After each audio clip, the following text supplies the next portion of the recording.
میں بھی ہے، ترمذی میں بھی ہے۔ قال قال رسول اللہ صلی اللہ علیہ وسلم انی آمرکم بخمس اللہ امرنی بہن۔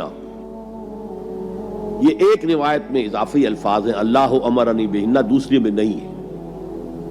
انی آمرکم بخمس کے بعد شروع ہو جاتی ہے بالجماعت والسمع والطاعت والہجرت والجہاد فی سبیل اللہ۔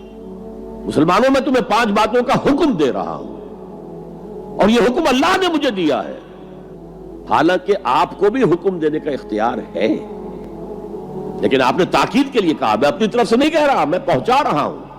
انی آمرکم بخمس اللہ امرنی بہن بالجماعت والسمع والطاعت والہجرت والجہاد فی سبیل اللہ۔ ذرا دیانتداری کے ساتھ ہاتھ اٹھائیں ان مجمع میں سے وہ لوگ جنہوں نے پہلے کبھی یہ حدیث سنی ہے۔ ایک تو ادھر میں نے ہاتھ دیکھا ہے، اس کا چرچا ہی نہیں ہمارے ہاں۔ کیوں؟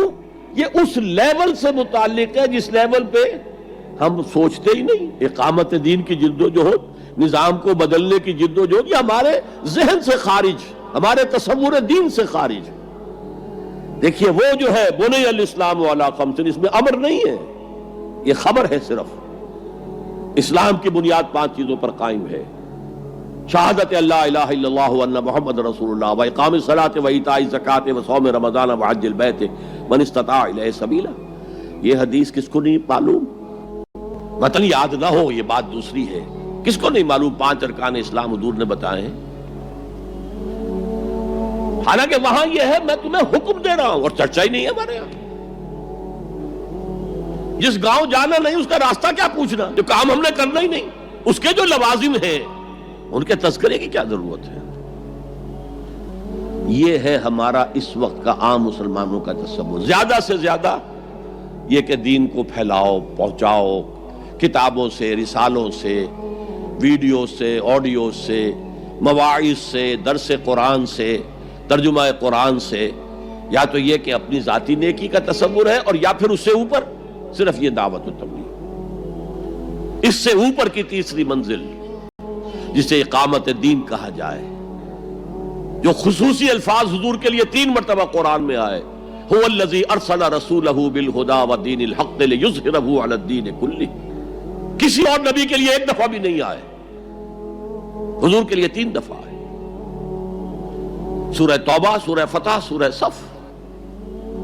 یہ چونکہ چیز ہمارے ذہنوں سے نکل گئی ہے، لہذا اس کے جو متعلقات ہیں اس کی طرف بھی توجہ نہیں ہے۔ سیدھی سی بات ہے، منطقی بات ہے۔ جس گاؤں جانا نہیں اس کا راستہ کا کو پوچھنا۔ یہ 5 چیزیں ہیں لازم۔ جماعت کی شکل میں رہو، یہ بھی فرمایا علیکم بالجماع، یہ حضور کی حدیث ہے، علیکم بالجماع، لازم جماعت کی شکل میں رہو۔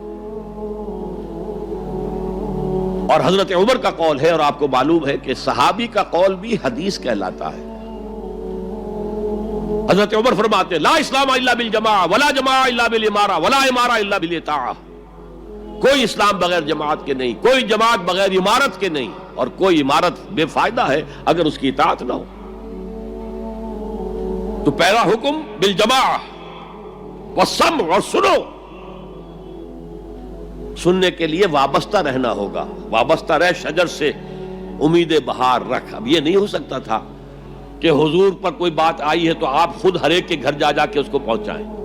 آپ وابستہ رہیں اس نظم جماعت کے ساتھ، جیسے کہ درخت کا پتا جو ہے اس تک بھی جڑ سے لے کر جو غذا آ رہی ہے درخت کے پتے تک پہنچ رہی ہے۔ تو پیوستہ رہ شجر سے امید بہار رکھ، اس پیوستگی کے ساتھ، تاکہ وہ سارے احکام آپ تک خود بخود پہنچے۔ والطاعہ، اور اطاعت۔ 3 چیزیں ہو گئی، بالجماعت والسمع والطاعت والہجرت والجہاد فی سبیل اللہ۔ اور میں اس کی حقیقت پہلے بھی بیان کر چکا ہوں۔ ہجرت، اس کی بنیاد کیا ہے؟ حضور سے پوچھا گیا ای الہجرت افضل یا رسول اللہ، اے اللہ کے رسول سب سے اعلیٰ اور سب سے افضل ہجرت کون سی ہے؟ فرمایا ان تہجر ما کرہ ربک، ہر اس چیز کو چھوڑ دو جو تمہارے رب کو پسند نہیں ہے۔ آج اپنے گریبان میں جھانکیے، جو چیز زندگی میں غلط ہے شریعت کی روح سے طے کیجئے کہ اب نہیں ہوگی، اب ختم کر دوں گا، ہجرت شروع ہو گئی آپ کی۔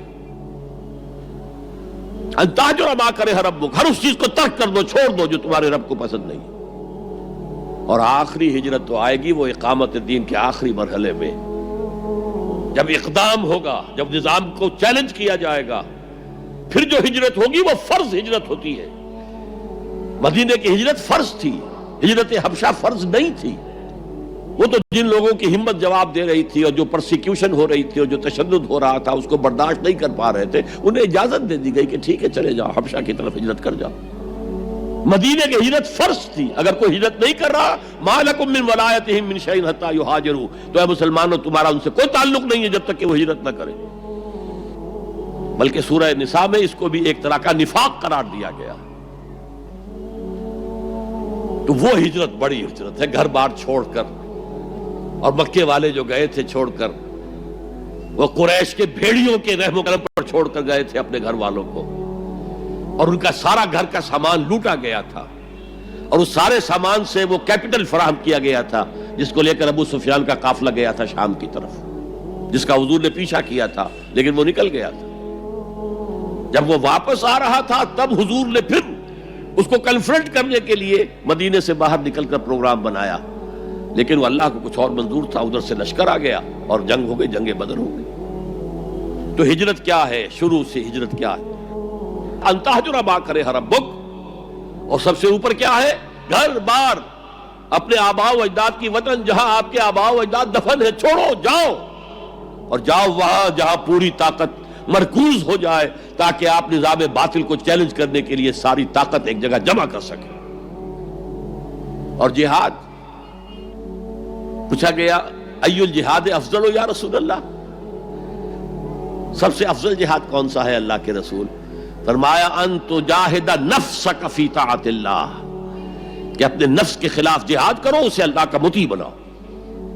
وہ سرکش ہے، وما ابرئ نفسی ان النفس لامارۃ بالسوء، یہ نفس جو ہے امارۃ بالسوء، برائی کا حکم دینے والا، اس کے خلاف کشاکش کرو اور اس کو دباؤ، اسے اللہ